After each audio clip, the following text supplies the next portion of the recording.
And g'day, and welcome to wherever you are here in this multiverses I've been talking to with my guest. This is Mastering Music, Mastering Life. I'm Tony Jack the Bear Manson. We're coming to you from Deluxe Mastering, Melbourne, Australia. My favourite place to be for the most part, that unless there's beach and sunshine and clear sky. But here I'm with my guest today is a DJ, producer, A&R man, writer, creative genius, martial artist extraordinaire. He is currently in his office at Xelon Entertainment, and I'd like to welcome Mr. Arlo Enemark. Oh, thank you very much, Tony. What an introduction. Look, generally I don't like them that terse, straight to the point, but today I'll get you away with a short one. That's fine. Yeah, certainly the most recent of any introduction I've had. Well, you know, I could go on and on, but I won't. I'm going to let you go on and on about what you do. But for those of you who don't know Arlo has been and I'm not pitching in your pocket here, mate, but I consider you to be a bit of a mover and a shaker, and a guy who really has his finger on the pulse when it comes to what's going on in the current music paradigm that we'll talk about, and how it's all kind of settling down. And one of the main, well, apart from the fact that we've known each other for a long time and we've crossed paths and had the opportunity to work together, the main reason I've got you on today is to have a talk about this great article that you had that got published and distributed on music.com.au, which is a great industry. Sorry, Tony, I'll just jump in. It was the Music Network who looked after me on that one. The Music Network. I stand corrected. Story of my life. No trouble, dude. No. It's good to get these things. Done. It's good to get these things accurate, and thank you for jumping in and and correcting me there. So musicnetwork.com, who are a great industry, publication. I guess we can call them publications even online there, and who write great articles. And so Arlo wrote a great thing which appealed to me because what Arlo did in his lovely, elegant and eloquent fashion was write a great succinct article telling people that the way that the music industry is going is now becoming such that up until now, and I'll let you extrapolate on this in a sec, Arlo, but what I got out of it was basically Arlo saying, look, culturally, music, arts, that kind of thing is something that in Western culture we don't necessarily see or appreciate or give its due to as being a legitimate working thing. And we'd always looked at artists as people that starve and not successful and a great sideline and hobby. And with the current model, the way it's going right now, he actually was able to demonstrate how actually you can viably make a living out of music. And so, and I'm going to let you, as I said, expand on that, mate. But I thought it was a great article. And I think for kids these days who are looking towards getting into music, who want to become artists, who want to look at ways of monetizing their creativity, this is the kind of stuff that needs to come to the fore, and we need an awareness to, so that they actually, to give them hope that this is actually, now more than ever, a really, really fantastic and exciting time to consider music and artistry as, it's something that you can actually, make a full-time living off. Yeah, good. Thanks, Tony. I think basically what happens is the culture just changes slower than the technology. And when I first started at Xelon over 8 years ago, our main income stream was CDs. And since then, it's been digital downloads and at times ringtones. And of course, now streaming is definitely by far the largest kind of revenue stream. We do digital distribution and look after about 250 or more labels. So we've witnessed in that sort of 8 years, 2 or 3 major shifts in the way that we've done business, as in what's making revenue for the labels and for the artists. So that's pretty quick. So it takes a long time for the culture to catch up to all that, but it does look like the streaming model's here to stay. But I suppose my bone to pick was with the old image that we had and the old story we had around what it's like to be a successful musician and what that looks like. And that Yeah. was built up over decades since the 50s. And the main thing that's changed from that is that during that time, we were selling lifetime licenses. So when somebody bought an album, be it a vinyl or a commercial cassette or a CD or even a digital download, the customer was paying upfront for a lifetime license to consume that product for the rest of their life. And then that meant that the artist or the label got a stack of cash up front, and then the fans stopped paying from that moment. And if you got into the situation when it was back in physical product that your album got deleted, meaning that it was no longer in stock, they had no interest in printing another run, then your income just stopped. So out of that, it built this kind of idea that the revenue stream for a musician is kind of really rich and sugary and right up the front at the start of your career, and then it kind of tails off, and it can't be a reliable source of music. It can't be a reliable source of income if you have a career in music. But that's not the way things are going at the moment. Things have changed dramatically. Well, I think it was a very refreshing article, and it was good to see a positive spin on it because, as you know, I mentor a lot of kids, and one of the common issues I get to hear from them is that, particularly the ones who are finishing high school, getting into college, or they're in college, or they're about to graduate, and they're told, "Oh, mum and dad are unhappy with the choice I've made. They want me to go and get a quote unquote real job and pursue this thing as a sideline." And I think as I said, in a very succinct way, you managed to show how the current paradigm is a change. And as you said correctly earlier on, culture hasn't quite caught up. But this is something that I don't know whether this is going to be enough to, Mr. and Mrs. Average parent in the suburbs to say, okay, kid, fuck the law degree, go out there and be a musician, tour the world, and what have you. But at least it presents a more compelling argument and demonstrates that, well, you know what, actually there is something to this, and it's at least worthy of consideration. Well, the thing is that it's not just the parents, or it's not just the friends and family of the musician. The musicians are believing this old story still to this day. And we were brought up on a story where you scrounge around, you don't make any money, you borrow money, you go backwards into debt, you do a job you don't like, or you just try to live off unemployment benefits or whatever it takes to spend as much time and energy as you can on your music. Then one day some gatekeeper from the industry is going to hear your stuff and go, "Oh, that's a #1 record." And you're going to be like allowed into this secret club of successful musicians, and all your financial worries will be taken care of. The problem with that model is that it stops you operating like a business, because you think, once I make it, once I break through, once I crack through that glass ceiling, then I don't have to worry about money, and the money will just take care of itself. But that model was based on the previous 70 or so years that we've had, where lifetime licenses were being sold, big advances were available to artists, and there was this sort of sugar hit of cash up front at the start of a musician's career when they first sort of get signed.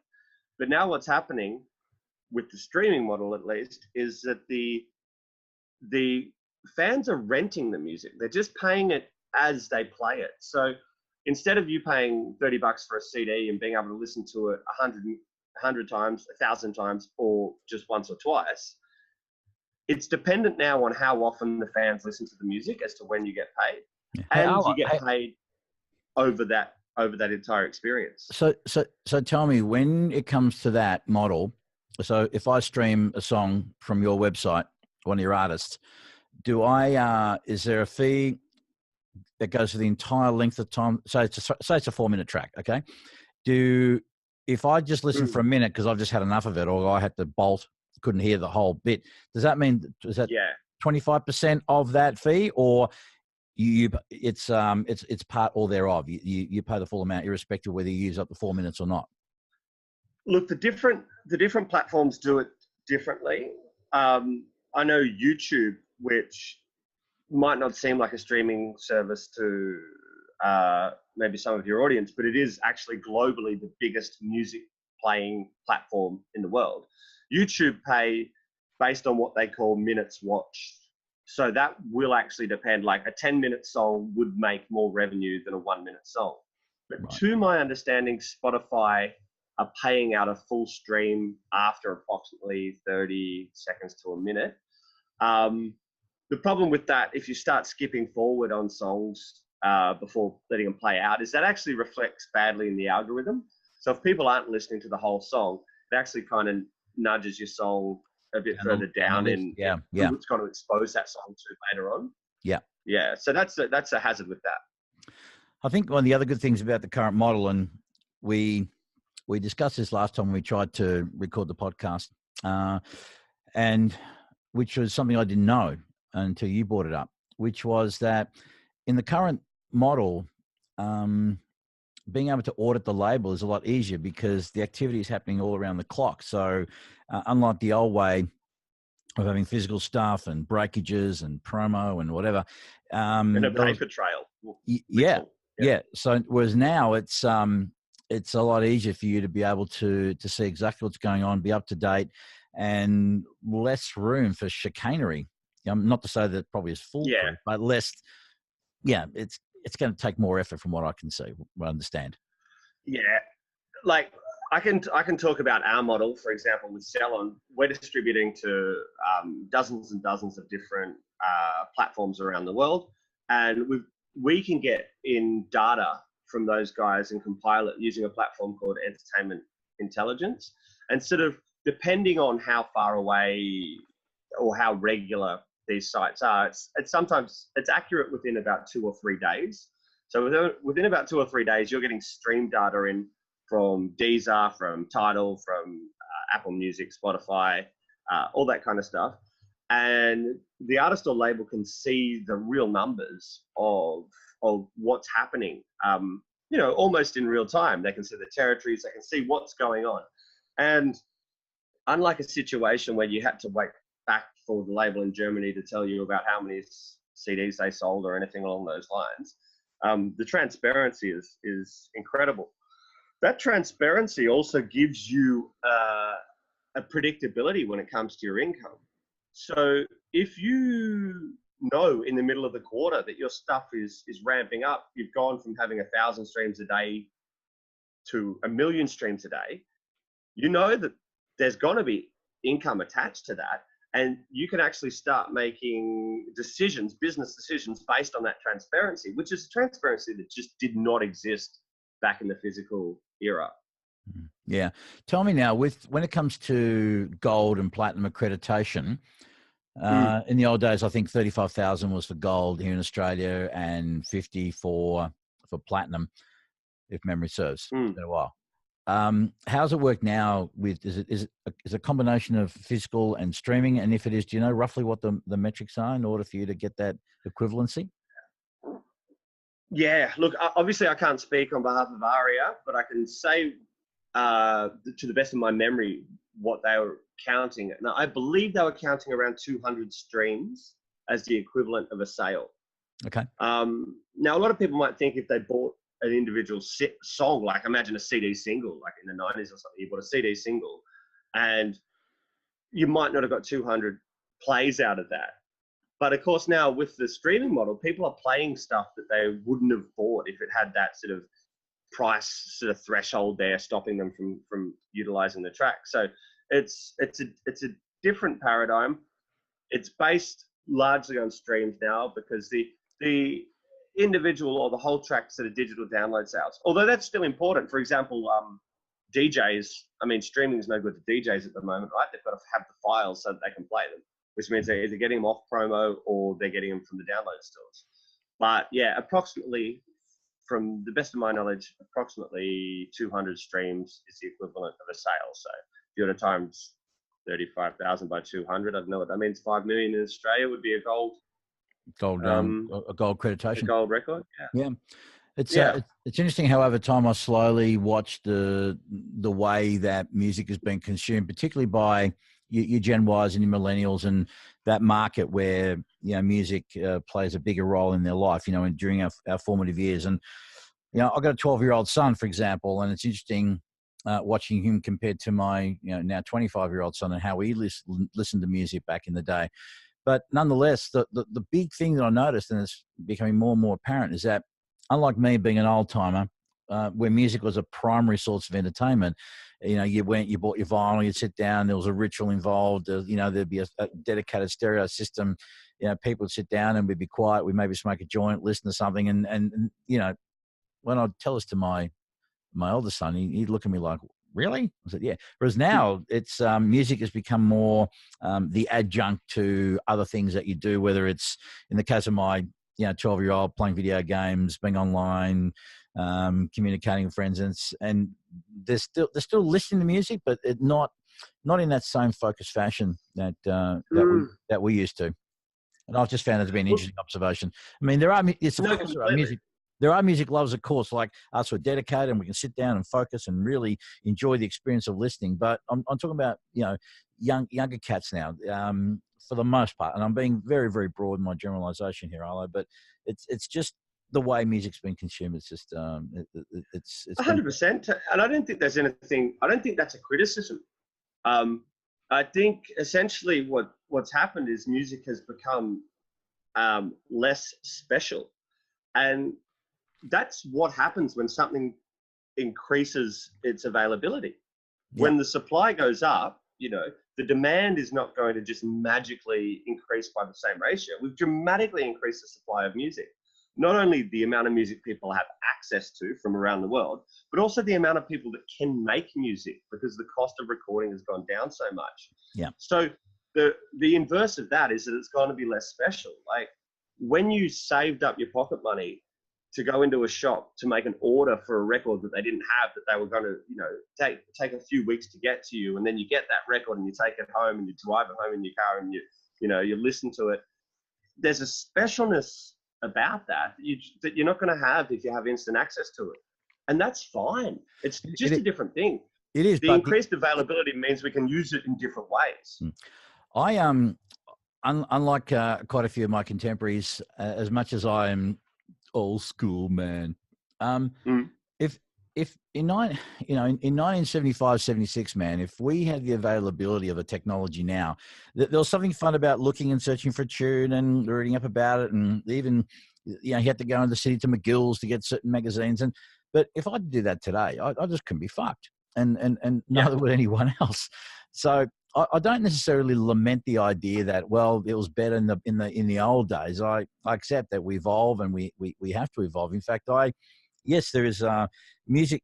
We can say that music has become less special in a way because of the fact that there is a much bigger supply and there's a lot more noise and more stuff to sift through. But however, what you have access to and the availability, and look, if you are really savvy in the way you search and what you're looking for, and you can, you know, you can find those gems, and you don't necessarily have to go through all the flack.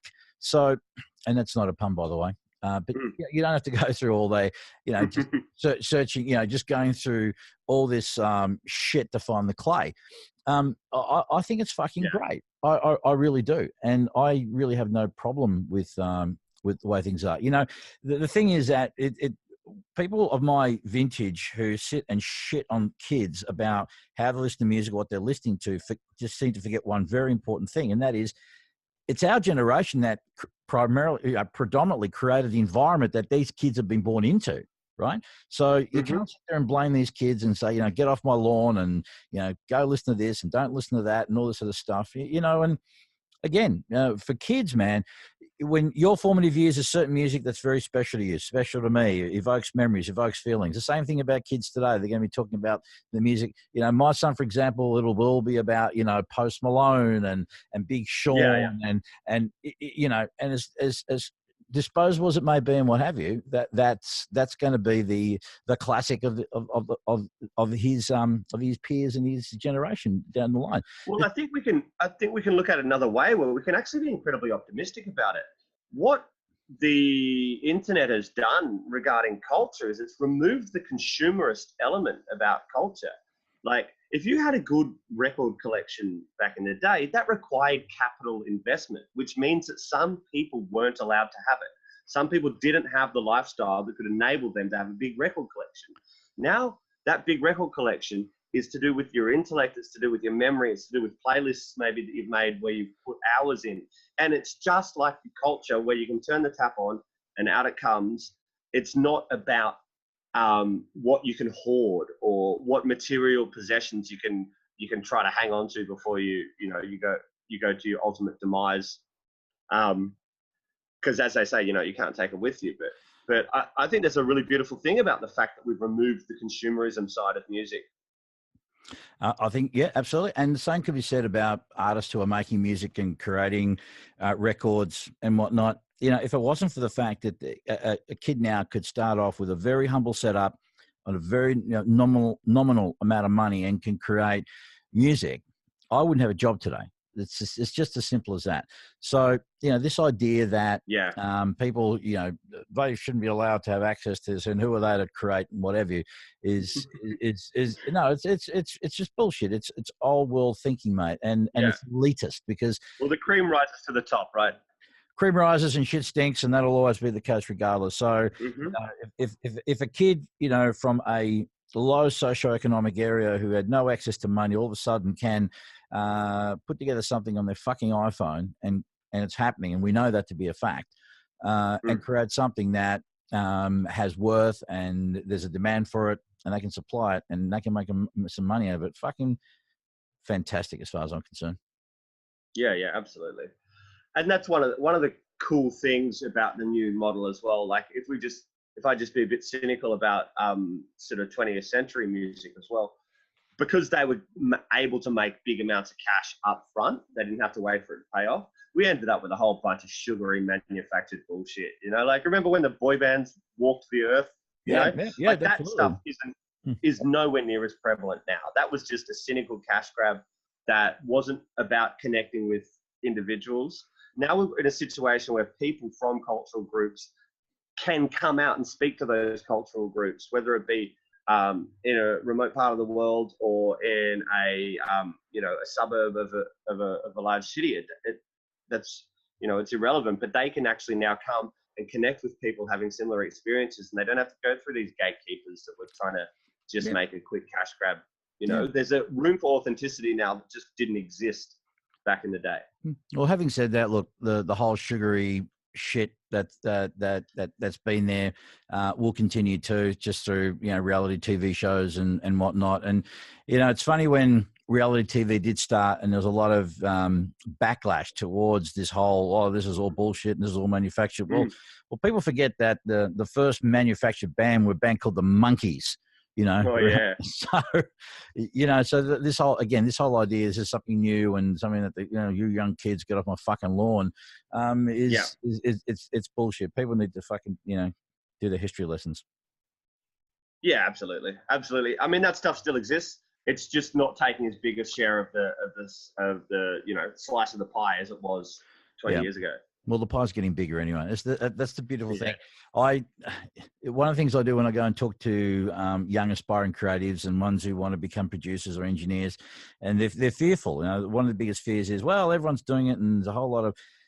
And I keep reminding them. I said, look, in the same way. Well, depending on, again, I'm not a scientist, but people say the universe is expanding. So given that's a given, if we just assume it's a given, well, the industry is growing in the same way. And as a result of that, it's going to require a whole lot of different areas and people and personnel to take care of different aspects, whether it's the recording side, it could be the security, it could be catering, it could be publishing, it could be merchandise, touring, venues. I mean, digital distribution, there's new industries actually being born as a result of this new model that we've been in. The one thing that really pleases me, though, Arlo, is for a while I know that things change quite quickly, as you alluded to before, but I think we're finally starting to see a bit of an unmurking of the waters, and the old model that was the paradigm and the way it went, so to speak, the rule book as it was written. Now we're seeing, I think, something that's a little bit more concrete, and a model that I think, at least for the medium term, will be the new given. you know, and I think streaming is probably the main thing that's brought that online right now. I think we're finally starting to settle into that model, and obviously there will be some little changes and whatnot, and it'll evolve until whatever the next thing may be. Who knows what that'll be? But it's just nice to see that there is a bit more of a settling down from the way I see it, because for a while there was this, we were in the state of flux for quite some time. Mm. Well, the big thing that happened with that, in my opinion, is that the industry was so slow to respond to the internet in the way that it was happening, that we trained people into piracy. So something was happening in piracy that we weren't prepared to do, which was that people could type in an artist name and then find a song and hit download or hit play instantly without a payment threshold. And we just couldn't get our heads around doing that. So when the subscription model came in, the streaming model, what we were in fact doing was giving people that access, that same access they had when they were using the torrent sites or pirating or the peer-to-peer or whatever. The file sharing, yeah. Yeah. So in that kind of, however long it was between, you know, somewhere between 5 to 10 years max, that before, say, iTunes came onto the market, we were just training people into piracy the whole time. And then the iTunes model, which worked because of the iPods and the iPhones and that kind of device connectivity, was kind of just hoovering up the last few people that were still using CDs, or at least a big proportion of them.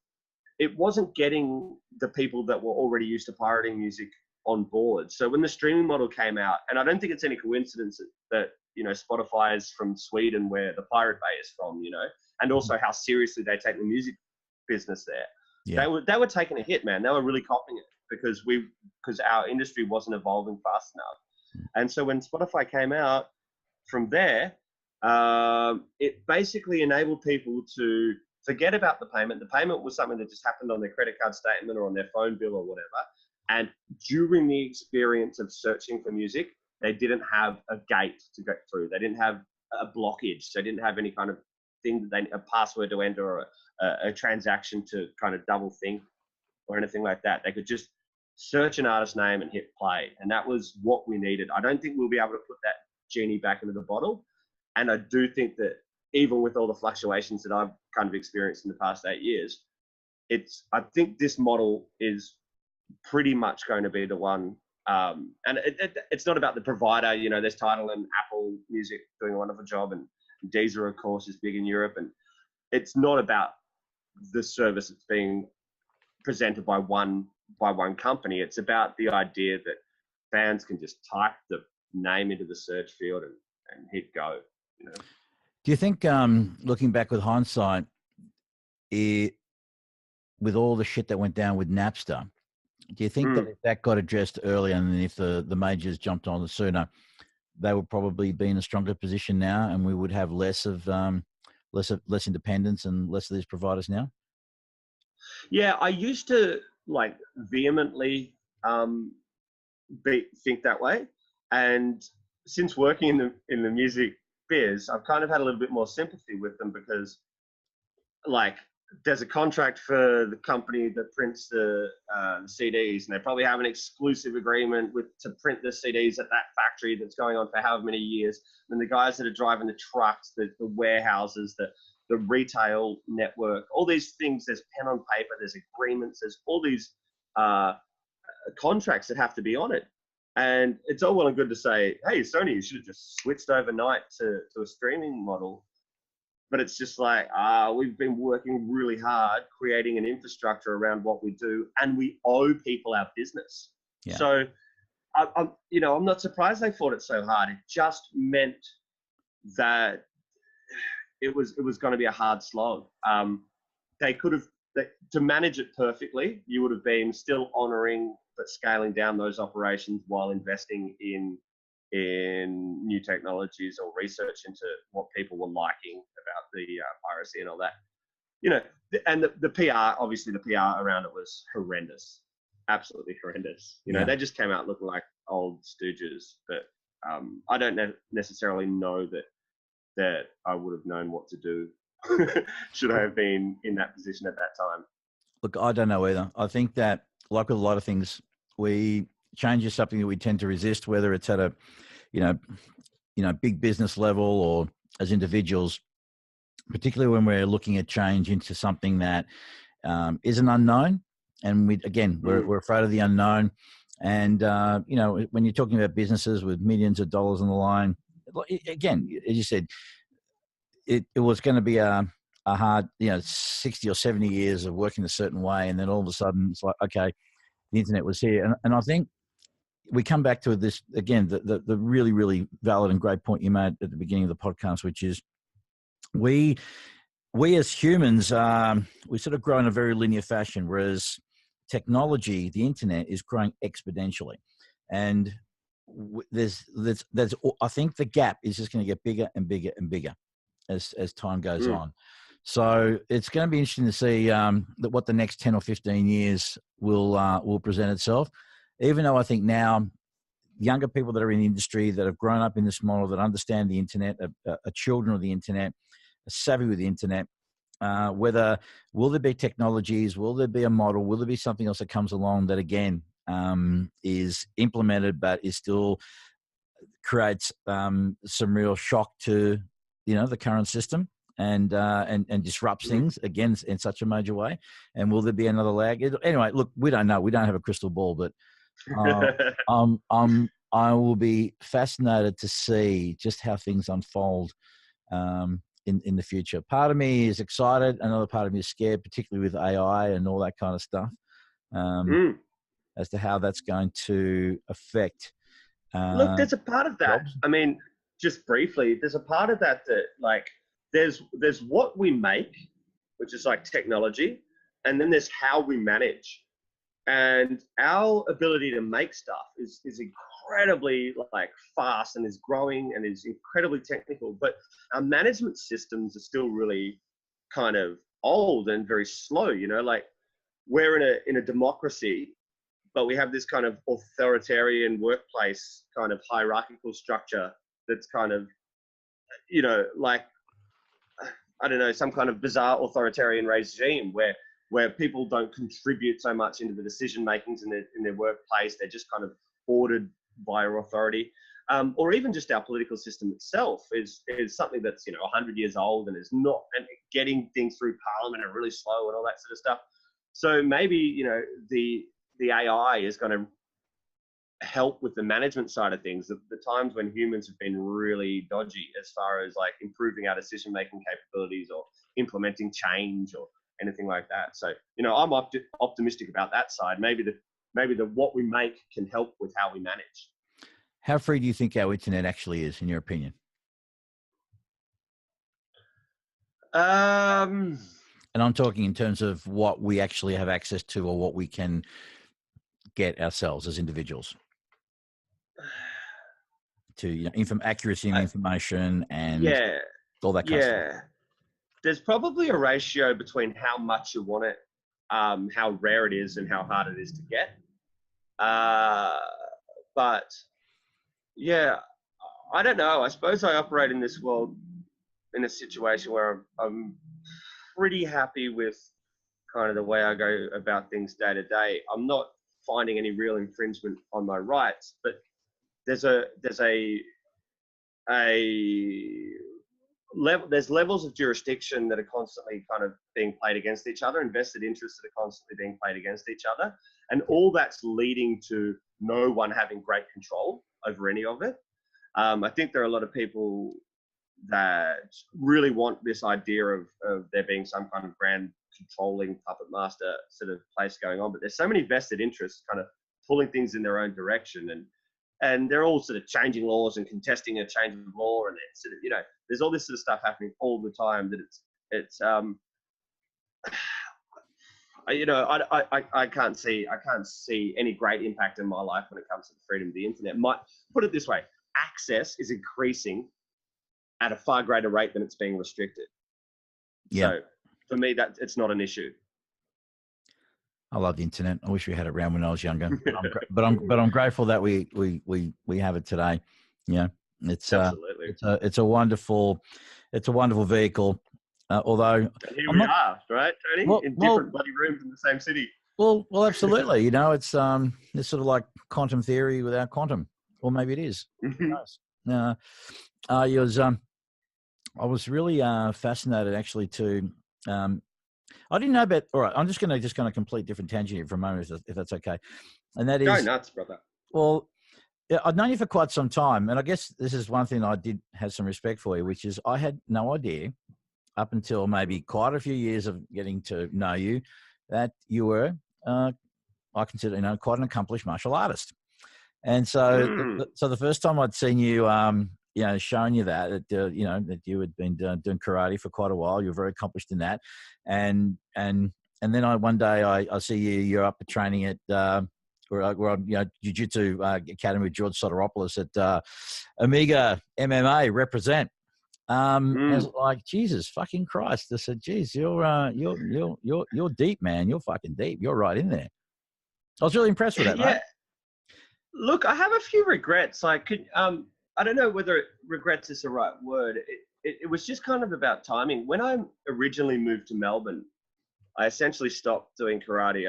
I'm telling this story from the middle out. Let me start at the beginning. I started karate about 7 or 8 years old when the Ninja Turtles were just like the most important thing on the freaking planet. I still are, dude. And, yeah, there was a Karate Kid and all that sort of stuff. So I had that, and I was never a coordinated kid. I was never athletic at sport, anything like that. I'd like fall over pretty much every 5 to 10 steps. Like I was like seriously poor muscle tone, crook ankles, just completely couldn't catch a ball, could barely throw a ball or anything like that. But the karate I kind of identified with, it was a little bit kind of, it was exotic, it was, it had these cool words and these weird outfits, and it came with this power that was remarkable. And it wasn't about sort of natural talent or size and strength. So that was something that I did pretty much continuously, at a style called Goshinru Karate. And I did that until I was 20. I got my black belt at 18 with that one. And when I moved to Melbourne, I just didn't train anymore. And essentially spent 10 years just being in love with Melbourne and creating new patterns, obviously, in my life. But then at some point, I was kind of like, it was coming back, this kind of like this intrigue, and I realized that I'd been not doing it long enough to no longer be able to really identify as a karateka or as someone that was a martial artist. So when I was 30, I started karate again, but I started Shotokan karate at a club called Karyukai in Richmond with an amazing Japanese sensei called Natsuko Minagishi. And she's like, the karate that I did growing up was very kind of like lots of modern influences and very kind of like relaxed and very Australian. And this lady's like a Japanese opera singer who there's a right way of doing things, right? So she's a perfectionist and she has a deep understanding of karate and an amazing talent. And it was a whole different way of training, and I got in from white belt and just had to kind of keep my mouth shut and just do the movements. And the best benefit for me was just doing the movements and watching my body change, feeling my coordination just enhance, feeling fitter, feeling better. And I'm currently on my last brown belt with that. I should be grading hopefully for black this year. And then, about a year ago, I started doing more of the grappling stuff with George at Omega, and that's been amazing as well. It's just, I think I've heard you say it before as well, Tony, like sitting is the new smoking. So if you don't find time for movement that you love, then it has a negative impact on your physical health, your mental health, everything like that. So for me, I'm not someone that can go to the gym and just do like exercise on my own accord. Like I don't have that kind of discipline, so I need to be in classes. So yoga, karate, grappling, and jiu-jitsu, kickboxing, and and wrestling at George's. Yeah, I think fantastic for me. I think for people like us and people that basically have very sedentary jobs, even not necessarily people who work in an artistic creative environment, but just people that don't actually get physically out and exercise. Look, it doesn't even have to be martial arts. I think any kind of movement at all is great. But one of the things I really appreciate jiu-jitsu, because I go to the gym 3 days a week and I love weight training. I do it under a trainer because I need accountability. That's just me. I'm a lazy fuck. All right. Yes. Guilty. Agreed. Yeah. But it's held me in good stead. But I needed something to offset that. And so for me, it was just like, well, try yoga. Nah, not really for me. I tried Qigong. Didn't really get into it. But the thing I really like about jiu-jitsu, and I think this is a great thing for life itself, is that it's great for fitness. It gives you different kind of strength and endurance and conditioning, not to mention the self-defense aspects of it. But you see, here's the thing, people think that most people that go and train, whether it's jiu-jitsu or whatever, go there because that's the insurance policy for just that one time that they may get into some fucking life-threatening situation, when really quite the opposite is true. I don't think it's about that at all. And jiu-jitsu is fucking hard, man. I mean, people think it's just a bunch of sweaty guys rolling on the floor. It is fucking hard. And you really got to earn your stripes in that caper just as much as in other different martial arts disciplines. But the one thing that really appealed to me, I don't know, man. It's particularly slow for that, I think. Jiu-jitsu's got a particular spot in, like, you got to throw lots of hours at it.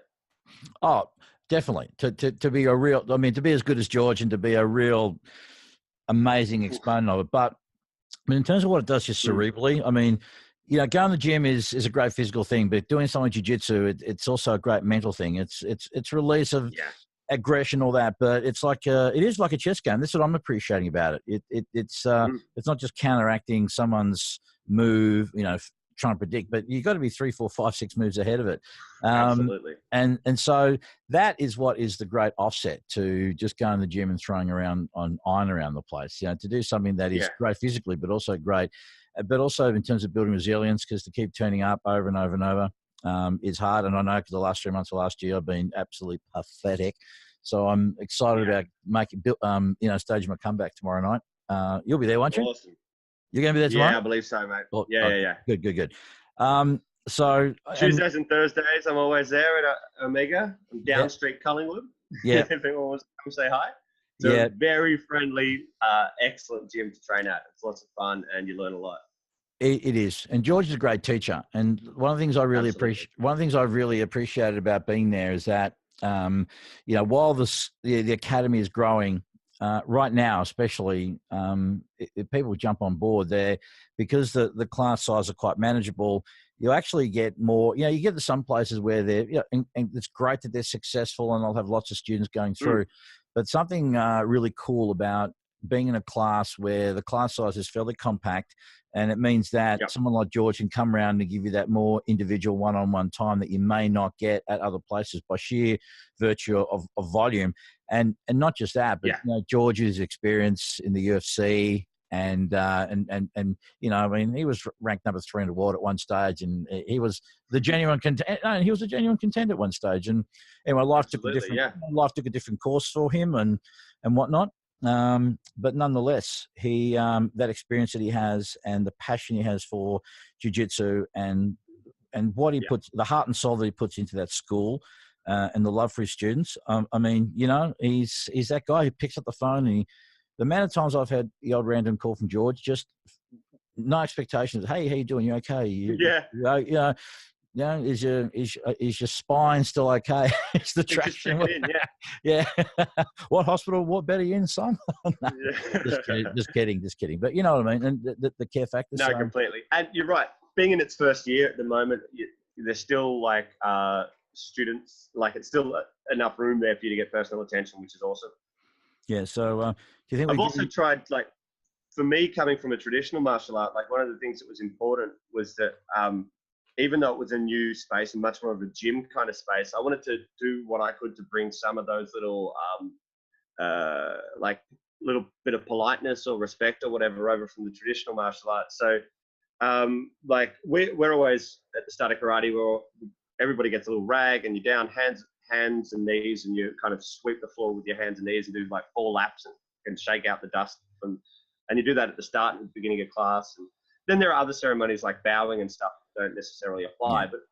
But in that context, I as soon as I started, I wanted to make sure that I sort of hung back and swept up at least after swept the mats, so that just to show that same kind of level of respect. And I think I've helped kind of build it to the point now where at the start of class, people are just, grabbing the brooms and we've got that culture in the gym as well. So people are just giving a little bit extra of their time. They're not out the door immediately, as soon as class is over. They're giving a little bit of extra time to pay a bit of respect to George and the gym, which is lovely. Yeah, and to give him a helping hand because he is one man show. The other great thing that I loved, and I remember talking to George about this, was this whole idea of in my old karate days of when you enter the dojo, you would you'd bow, and that was the I empty my cup, where you leave your ego at the door, you come in with an open mind, bow at the end, but also the irrespective of whatever rank you were, that white belts and black belts would still bow to each other, and there was this lovely showing of respect that, while I know in the current day and age it isn't necessarily something that necessarily has to be enforced, although every school I suppose could implement whatever kind of culture they want, but I think a little bit of that, in terms of whether it's just to bow in, symbolic as it is, just to kind of remind yourself of that, and as you said, do a little bit of work afterwards, help with the cleaning up and doing those little things, because when you become fairly firmly entrenched within a club, it does become like a second family. And and a sensei is he is a mentor, he is a confidant, he is someone that a good one, is someone that'll be there and that will provide their time and energy and space. Sensei means teacher, right? That's the meaning of the word. So they are great teachers in their own right. And it's not just about, how can I do a roundhouse kick and how can I, track this guy out in 3 seconds flat?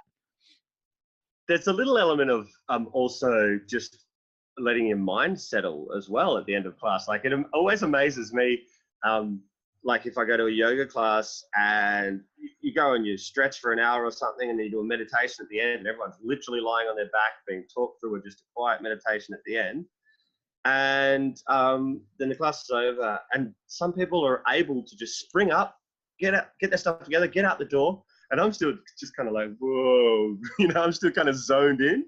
Yeah. It's amazing that people can snap back into their life. But I think taking that little bit of the gap to transition between the class, where you don't have your phone with you don't have any sort of accountability to the outside world, you're just focused in the class. Taking that little bit of time to transition back into the real world, I think is probably good for your brain. It seems that way to me anyway. And to do something for yourself. I mean, I find those times, gym time for me, that's my time. That's where I nurture myself. I'll go and do my thing for me. And I've only got a special ringtone on the phone, which is basically for my kids, unless there's a particular situation. But 98% of the time, it's like, hey, if the world's on fire, it can fucking burn, because I'm in the middle of my set right now, and I'm here for me. And because we just don't take enough time for ourselves to look after ourselves, take care of our bodies, our mind, our spirit, all that kind of stuff, because we're so caught up in, and nothing wrong with work and being ambitious and wanting to achieve and all that kind of shit, man. But anyway, that's just my opinion. But it gets messy. It gets messy with musos and with music industry people as well, because it's such a social job. Like, it's sometimes really hard to draw the line between a friend and a colleague, and sometimes it's really like I get people, 2:00 on a Saturday morning sending me parts for releases and stuff like that, and on Facebook Messenger, not even on emails and stuff. That's it's cool. It's kind of what I signed up for, but because we cloud those kind of lines between, the boundaries, because we cloud those boundaries between work and play so readily, it sometimes it's important to just allocate yourself time to just not be in that headspace, because it's not like you've got work friends and then you've got like real life friends. It's a lifestyle kind of career when you're in music, and you got to be able to turn off. I'm just curious, how do you manage the I understand that there is a blurring of the lines, and that's kind of cool. It's great to be on friendly terms with people that are your clients, but How do you manage that distinction between the time where you and I are doing business, or you and I are in a friendship mode? How do you manage and negotiate that path? I I've never found a great deal of conflict in it. Like, I've always found people in the music business in Australia, at least, to be willing to treat you like a friend, but they don't expect like liberties. You know what I mean? As if they were like a non-industry friend or something like that. So I've never found that as being a great conflict. And one of my favorite things about music is that kind of camaraderie, and the way that everyone's kind of in it together. Like, as we've said, there's been a massive correction in the kind of the raw of the way the music industry used to be, and people aren't just cashing in anymore. People are not getting big wages to be in music. They're in music because they love music and they love the people. And the perks for working in music is the occasional free gig, or something along those lines, which is super, and it's great, and it's kind of why I love doing it. But it's not enough. Like, no one's in it for the money in the music biz, right? So you've just generally got a lot of people that care a lot about the product and are generally pretty creative, cool, intelligent, sexy, fun people. So it's always good to hang out with people that are doing interesting stuff. And for me, I'm happy to sort of blur the lines. No one's ever pulled can you change that contract term because we're mates? Anything like that. That's never happened to me. Yeah. So it's been a good balance. Generally, my experience has been good, and I think over time I've just gotten better at putting boundaries in place early. Occasionally, I used to get someone that would arc up with the old, "Hang on a minute, I'm your mate" type thing, and my retort would be, "Well, if you were my mate, you would pay me now. You wouldn't make me wait. You wouldn't make me wait." Yeah. Because interestingly for me, I haven't really been, ripped off lots about, but any times I've had issues when it came to chasing money, usually more often, unfortunately, were the people that I knew the longest and the people that I had the most history with. I'm not saying that in each case there was a conspiracy. It was a deliberate act. It was just an interesting kind of thing that I noticed that, and I guess it always like depends, because we've all got a subjective view of reality, and we can look at the exact same thing and have two different outcomes or two different experiences or two different opinions, and we're both going to be right. But, someone would say, and I can understand this point of view, well, if you're my friend, you would, you know me, you trust me, you would give me this liberty or this accommodation.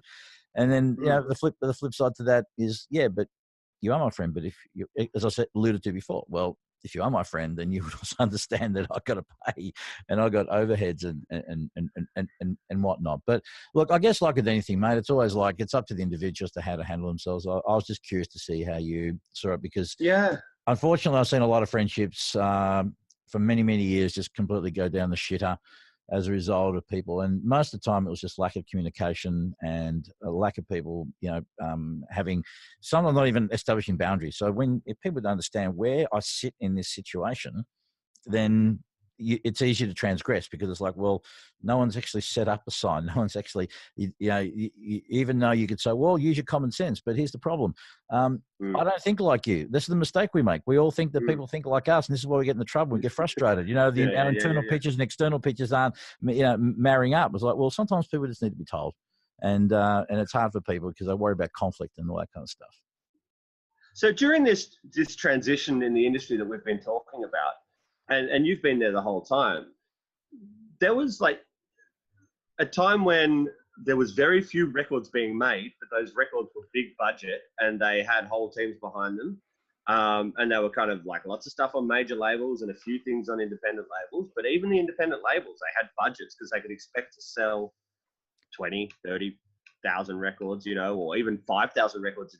Even 2,000 albums is a great result these days. Mm-hmm. So you've gone from the time when you're mastering probably fewer works, but maybe bigger budget works, to the point now where music is being made by everyone, but everyone's independent, right? Like, there's so much more music being made, but everybody's this self-funded sort of projects. How has that affected your work especially in the essence of what you were talking about just then, with people who know you, thinking that they're kind of a special independent work, and probably still have the idea that you're just doing these big expensive albums still. Oh, look, I think to be honest, when I really started to establish myself, it was right around kind of in the beginning of the new millennium. How does that sound? The new millennium. Yeah, I came from the old century, the previous century. Oh, look, I think the biggest change I've seen right now is just really the fact that the budgets are smaller. I still think there was the volume of work back then. There's probably more volume now. I think it'd be fair to say there is more volume, more turnover now. There may be more engineers now. There's definitely more engineers now. Yeah. And look, let me put it this way. What I would, let's say, what I typically charge for a 10-track album, I probably earn a little bit more. I probably charge around the same, maybe a little more, sometimes a little less. But my overhead has definitely gone up 3-4 times. And the only thing that keeps this place going is the fact that there's more turnover, more work, more jobs coming through the door, but also the fact that I have other engineers in here as well to help churn through that. I'm of the opinion that I don't sit and really complain about how things are going. You can't fucking stop the tide by holding your hands out. It's like, well, the sand was really nice here. Now all of a sudden the fucking tide's coming in. Get up and move, and sort of move with it.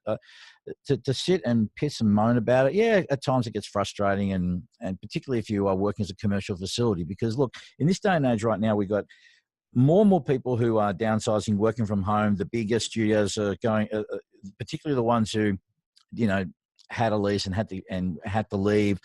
Unfortunately, were forced into downsizing. People that had jobs in these studios all of a sudden were left with, no money, no payout. Some people, for example, like William Bowden, who's a festival, managed to walk away with some gear and set up his own thing. It's like that old Japanese saying, adapt or die. And so I think the people who are able to reinvent themselves or find other ways or other opportunities themselves, we're going to do okay. Look, mate, I'm just very grateful that while I walk in here, the toilet still flushes and the lights are staying on, as you can see. I don't know how much longer, but the lights are on. I think it's lower budgets primarily, more unsigned artists, more independent artists.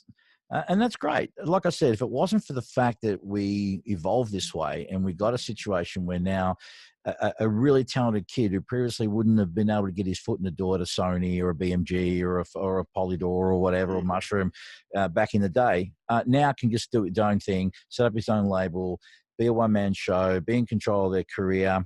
And thankfully for me, look, I've always worked to a small niche, man. That was always the people that valued and understood, respected what I did. And, again, even as hobbyists, I was talking to a guy on the phone the other day about this. And I said, look, a lot of my clients, man, look, there are people who are hobbyists. They collect, maybe restore vintage cars. Other people like to go in the casino and gambling. Others go on overseas trips. They spend their money in different ways. And I've got clients who they're under no illusions of where they're at. They understand that, look, I may never, ever recoup my money.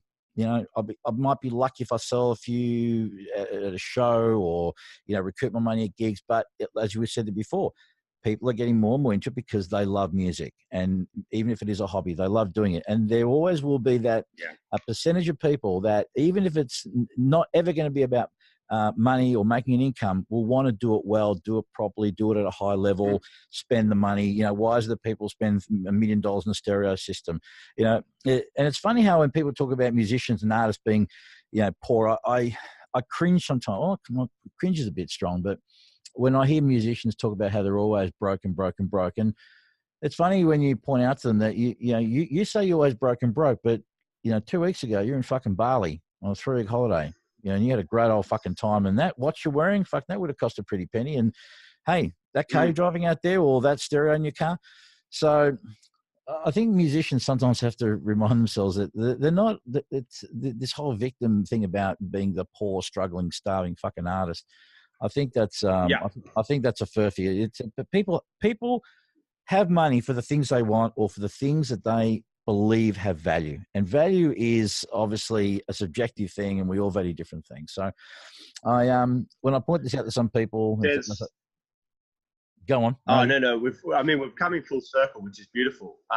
Because I kind of feel like whenever anyone's feeling a bit disillusioned with the music industry, whether they're deciding that whether they still want to do it or not, or like, I don't know whether they're an artist or whether they're just somebody working in the industry or whatever. But if somebody's feeling a bit kind of, ooh, I'm not sure whether I want to keep doing this, whether it be writing their own songs or performing or DJing or whatever, it doesn't matter. My advice to them is always just get the fuck out of the way, because some of us don't have that choice. I think a lot of us are compelled to do music, and whether we want to do it or not, that like fire is going to burn inside us to be involved, to be creating, to be finding music, to be doing all that sort of stuff. And if you think, oh, I'm not sure if I want to do it, then yeah, go. That's fine. We don't need you. Like it's crowded. So you quickly find out whether you have to do it or not. And let me tell you, a lot of us have to do it. Yeah. Having said that, though, there are people and times, and I know I think I've mentioned this before previously in different podcasts, but there was 3 different times in my life, in my professional career, where I was literally a bee's dick away from throwing the towel in, and not from just an emotional outburst and some just sudden, it was considered over a period of time, and it was getting me down, and I needed to just take an absolute break from the whole thing. And I think sometimes there's some musicians who get really disillusioned. Maybe now, okay, there are some obviously who are probably just, they probably have to be honest enough with themselves and say, okay, well, I gave it a good crack and probably time to move on. But for others, it's just maybe a case of, you know what, let's just go away for a while, hit the reset button, do something different, just get a job, just do something else. And maybe the fire will burn again, the spark will come, and they fall in love with music again. I mean, there's those people as well. But or maybe they'll change their expectations about what they think it is. Maybe they'll change. Yeah, or maybe it's sometimes it's the reassessment of why you do things. It's one of the things I tell young kids all the time is like, really sit down and think about why you're doing this. And yes, because I love music is very common, but why? I mean, in recent times I've gone to this thing of a self audit. Really a very honest appraisal of where I'm at and what I'm doing and how I could do better. And I found a lot of shit that I really feel I could improve on. And I had to come back and say, well, why am I doing this podcast? Why am I doing this mentoring? Why am I mastering records? And when I was younger, it was, yes, love music, but there was an element as well of this is going to give me some validation because it's cool. I'm going to look cool. This is going to probably give me some pull with women, give me some kind of edge because, again, this whole perception of this being an industry person and whatnot, and nothing was further from the truth. And thankfully, it was my love of music that kept me going through, because if I continued on with, well, I'm not getting laid as much as I want to because I'm not being able to sell the old, I'm fucking cool, I work in the music studio, bitch. I wouldn't be here today. I wouldn't be here. So it's important that we sit down and we're really honest with ourselves as to why the fuck we're involved in doing what we're doing. And that it's okay if we do get to a point where we go, you know what, maybe this is not for us anymore. And there's nothing wrong with that. And it's okay. And there's no shame and there's no failure. But it's just to be able to have that honesty with yourself, to be able to either say, yep, I'm on track, this is where I'm at, or and if you are in that kind of category, or you're thinking, nah, you know what, deep down, I just don't love this anymore. We really. I just think you'll find out. Like if you do throw the towel in, you'll know within a year whether you've made the right decision. You'll know pretty. Like it might even be a lot quicker than that. If you find that you are still compelled to do it, then you've just got to carve out a bit of your life to do it in. But I think you'll know. You'll know. It's one of those things. It's like sometimes it's like, should I jump or should I not jump? And getting involved in it is just as affirming as leaving, I think. And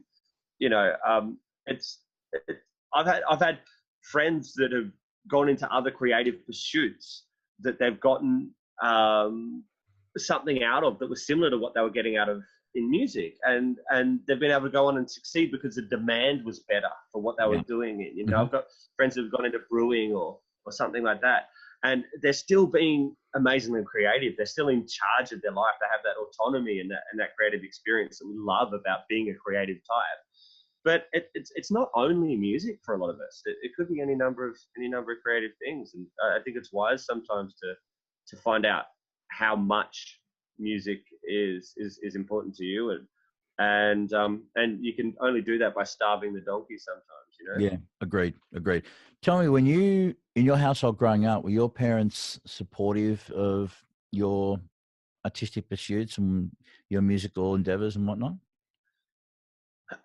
Look, if I was called Arlo Picasso Enmark and my parents had turned out to be conformist squares, it would be a pretty unusual thing.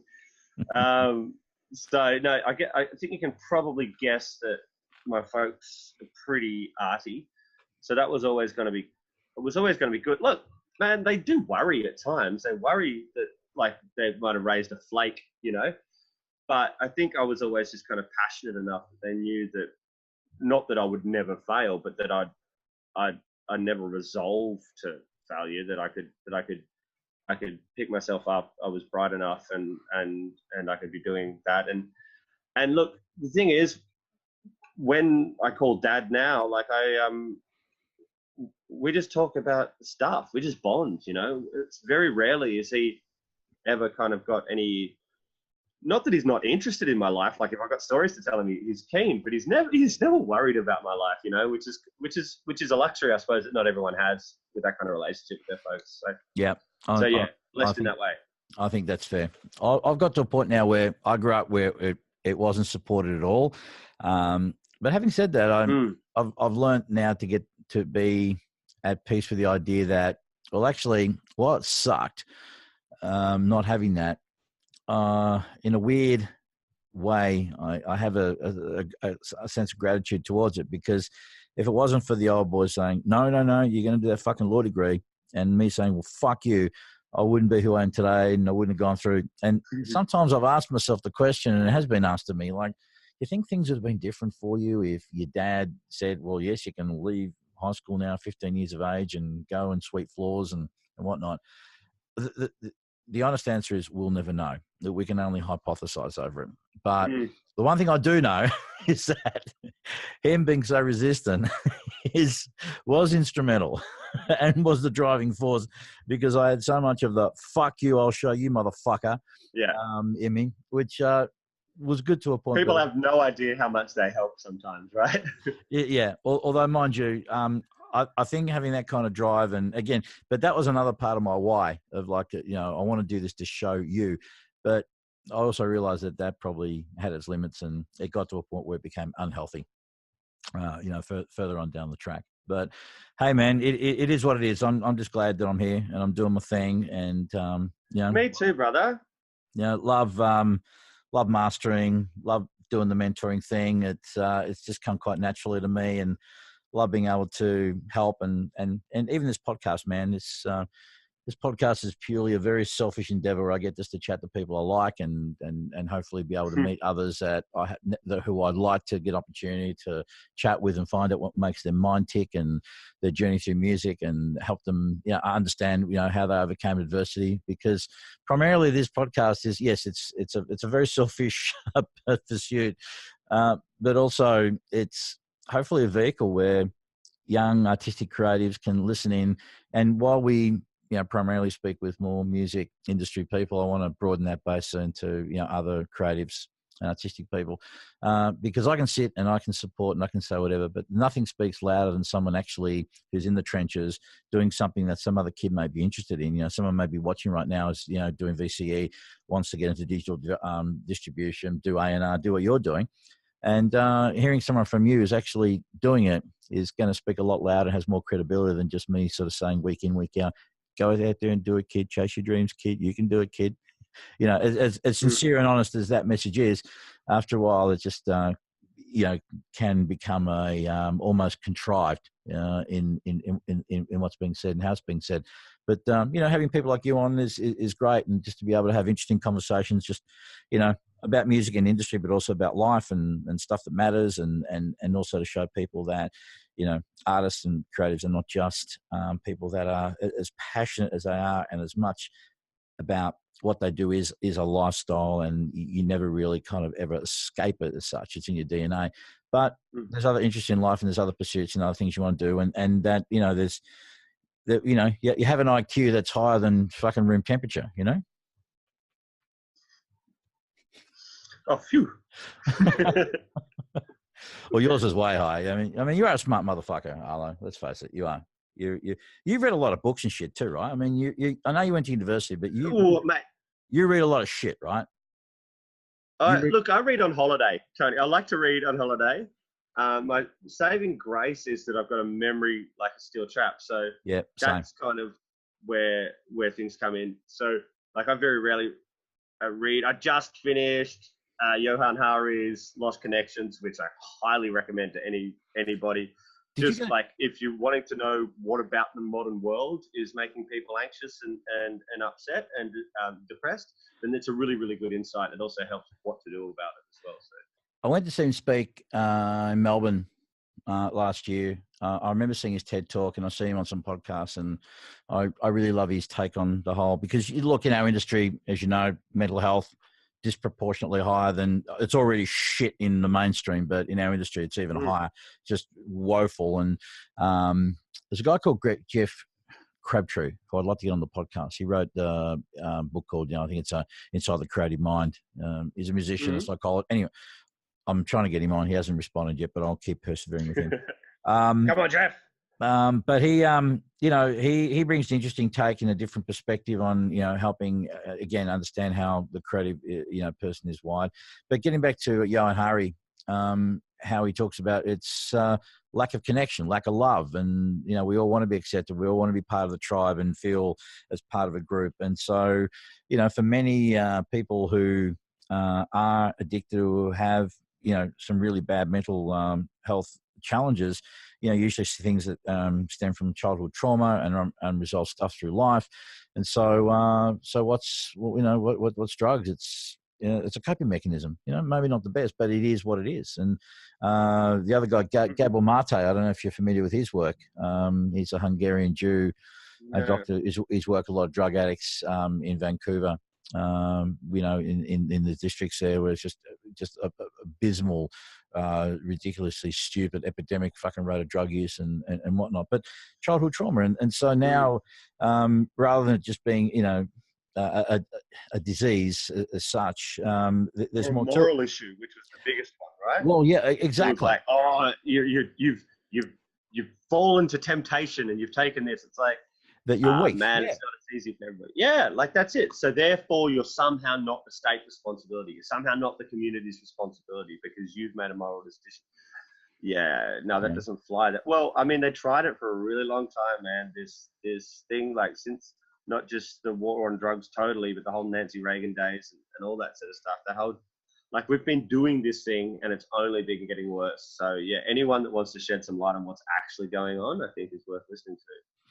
Yeah, definitely. Just get a different point of view on things. But I think a lot of stuff that he talks about and Gabor Mate talk about, that they all just make perfect sense. Again, if you take away, again, it's a very divisive issue, and people, and to some, it's almost religious in the way they look at it. And again, like you said, it's more the moral standpoint. And I think a lot of people that have very negative views towards whether it's recreational drug use or people that struggle dealing with drugs, for the most part, are either people who haven't really had first-hand experience themselves, or who sadly maybe have witnessed things that have been really, really terrible, and so therefore everyone's put in the same basket. You know, I mean, some of the nicest, amazing people I've met and still know are people who are still struggling with their mental health, who still are battling drug addiction, and they're awesome people, man. They're fucking great people. Yeah.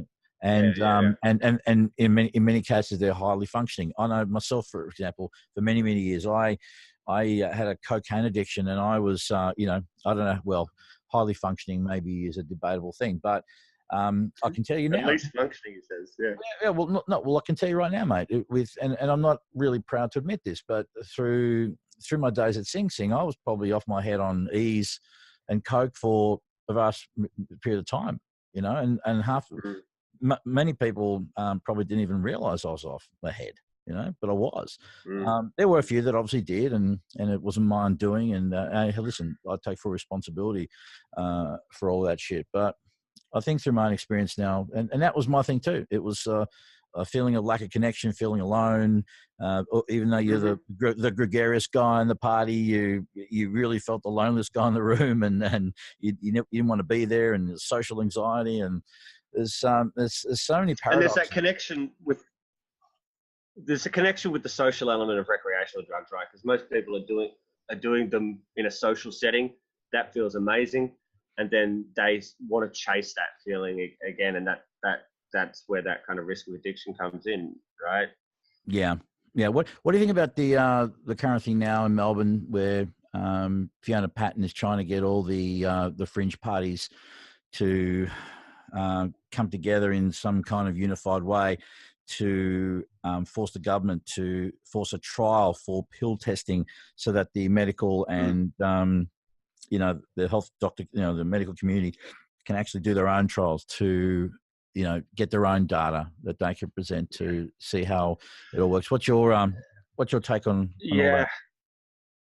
Look, man, it just seems to be that every time someone moves towards a harm minimization strategy somewhere in the world, that there's an improvement, and every time someone moves to kind of like an authoritarian zero tolerance kind of method, that the price of drugs goes up, the market becomes more lucrative, and more people suffer. So, I can't do anything but support more research, more finding information. Anything that goes towards harm minimization has got to be our priority, because we can't be putting our own egos and our own pride and our own moral standing above the lives of people that are at risk. And the truth is, for whatever reason these people are at risk, it could be any number of things that are making them at risk, and it's not always just their decisions. Sometimes it could be, lots of external factors that are making them at risk, and we've got to try to make society as safe as possible, because, we don't know what we've lost by letting some people, not make it. We don't know the contributions that could have been made to our society by people that we've let go, by people that we've let die of overdoses, or we've let their lives sort of run down. So we'll never know what we lost as far as socially, but we can sort of band together and come together and foot the bill, I think, and be supportive there for the members of our community that are in need. Yeah, most definitely.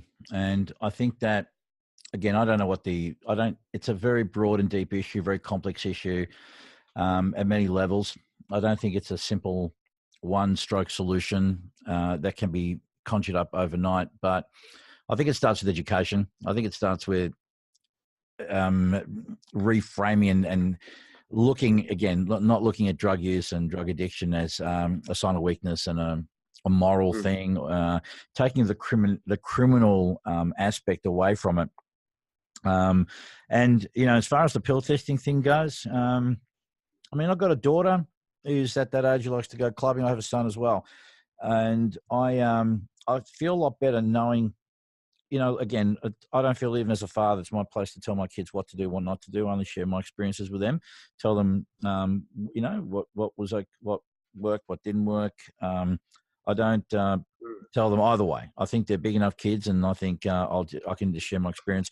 But I feel a lot better. I feel a lot better if there's Festival A and Festival B, and Festival A is going to allow my kids to go with a sample of something that they bought from someone, where they can be at least told, well, listen, this either is not what you purchased, or this has a much higher purity of what you had.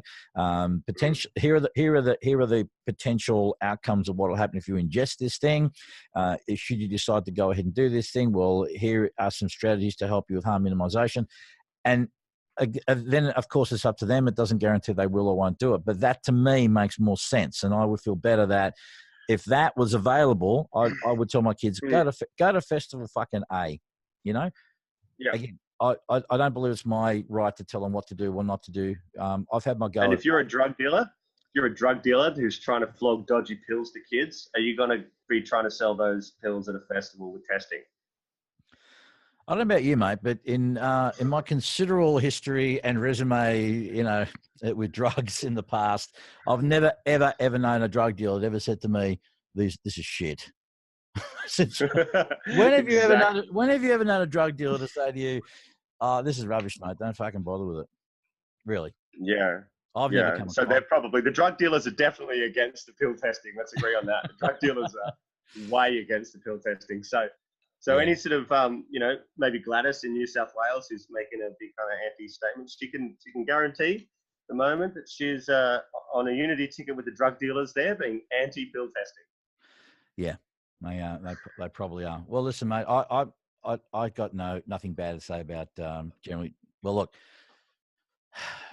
drug dealers helped me get through a lot of times in the past, man.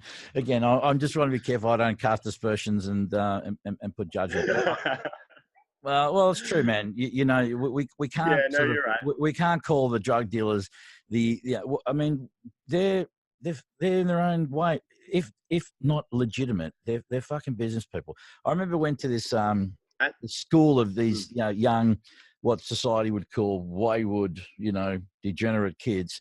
Beautiful fucking teenage kids, man. Just had a shit fucking cards dealt to them, and one of these kids was he dealt a fuckload of weed. I mean, this guy was pulling in about $15,000 to $18,000 a week. Okay, why the fuck would he want to go to school? But you know, I'm not defending him and I'm not excusing him. I'm just telling you this is what the situation was. You know, 15 years of age.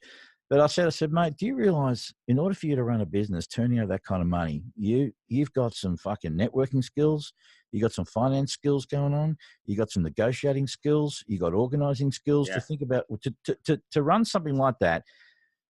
Forget about the fact that we're talking about contraband. To make that work, that kid has got some fucking entrepreneurial fucking chops. Now, if you were to transfer drugs for digital downloads or, you know, master, I don't know, but just something else that is deemed to be legit and acceptable to the mainstream, what's to say that this kid who otherwise is deemed to be a degenerate and a piece of shit, can't end up on the cover of BOW and, you know, be hobnobbing with the A-list, and you know what I mean? Like this is the thing, and this is what we forget sometimes. Absolutely. And we've created, the society as a whole has created this situation where we let those people fall into the black market, because we've largely created this unregulated market. We've decided we had the choice between regulation and criminalization, and criminalization, of course, is deregulation. Yeah. And so that's the one that we chose. So we've create something where we haven't addressed the demand as well as we could have. The demand is still super high. So someone's going to fill that demand, and our choice is whether or not it's going to be regulated or not. And we've chosen to make it, you know, unregulated. So that's where we're at the moment. So it's socially our problem, and so I feel like society's got to foot the bill for that. Yeah, I've got to say I was really fascinated to see a report about how, I think here in Melbourne, they're going to do a trial for people who are in palliative care to give them synthetic magic mushrooms. Nonetheless, but anyhow, they're even looking at the the idea of psychedelics to help people with their anxiety when they're coming towards their final days, to help them through that whole thing. I'm not a psychonaut, or I attribute psychedelics to changing a lot in my life. I don't go out there and do them all the time and whatnot. Although, if I'm going to dabble these days, it's going to be something like that as a ego reset or a method of teaching. But nonetheless, interesting to see though how they do that. But the fact that it's synthetic, that's the thing that I'm a little bit skeptical about, because that's going to play into the hands of the someone's got to be able to patent it, don't they? Yeah, exactly. Jack, someone's got to be able to, someone's got to own the intellectual property. Otherwise, it's not worth researching, you know? This is the problem with food for medicine or any number of these things, if it's a natural product, if it belongs to Mother Nature, then the IP is not available. Yeah. You know, it's public domain, and therefore the research is a lot less profitable. So it's going to get less research. And that's not conspiracy theory. That's just the model for how things are set up. Yeah. If a private company is paying for the research, then they're going to want to own the intellectual property. So it's going to have to be an invention, a creation. Yeah. It can't be a discovery. Yeah, absolutely. Anyway, mate, we could go on for ages and ages, but of course. But you know, as always, I always love these chats I have with my friends online. They're just like conversations that they've just been recorded, really, haven't they? But it's been a lot of fun, mate. Thank you very much. Beauty. I'll just quickly shout out to the article. It's called "Is Rockstar Now a Real Job?" and it's on the Music Network, so it should be pretty easy for people to find because you all know how to use the Google and the internets and all that. So, well, thanks for this one. No, that's a pleasure, mate. And when this episode drops, we'll make sure. So Tom, my wonderful protege and guy who packages up the podcast for me, can you please, apart from mentioning Arlo and Xenon, just make mention of the article and put a link in there so that people can go and have a look at what we talked about, because that really was the main reason why we got started, and then we just went on a fucking tangent, which was many tangents. It was good fun. Oh, mate. Love you. Pleasure. Love you like a brother, man. Thank you so much. Yeah, dude. Lots of love to you too, man. Thank you very much. Look forward to seeing you training. I'll see you at training, huh? Yep. We'll do it. All right, buddy. Thank you so much, Arlo. Thank you very much to Arlo. It was a great guest. I really enjoyed that podcast. That was good fun. All right, I'm ready to bail out of here. I must say very special. Thank you, bro. Thank you, mate. I must say it's very special. Thank you to the boys down at the Cave Hub, also in Abbotsford, just not. Well, they're they're not close to us. They're close enough, but no. Anyway, they're at Bond Street, Abbotsford. The Farnham boys who have set up a great venue. If you were looking for doing pre-production, band rehearsal space, you can do recordings there. It also doubles up as a terrific venue. So if you want to launch an EP, an album, you want to put on a gig, it's a really great sized venue. It's not a tiny place. It's not huge. I reckon it's 350 people in there, and I don't think there's a lot of really good venues that are in the city that can cater for that. Just kind of in between size audience. So they're great guys. They do a lot of stuff around the mental health space as well. So the Cave Hub in Bond Street, Abbotsford. Check them out. Tell them I sent you. They're great supporters of me. Have been for a long time. I love those guys, and I love you fuckers too. So thank you for tuning in. And as always, say please. Be nice to each other, but more importantly, be nice to yourselves. We will catch you very, very soon. All right. Adios. Till next time.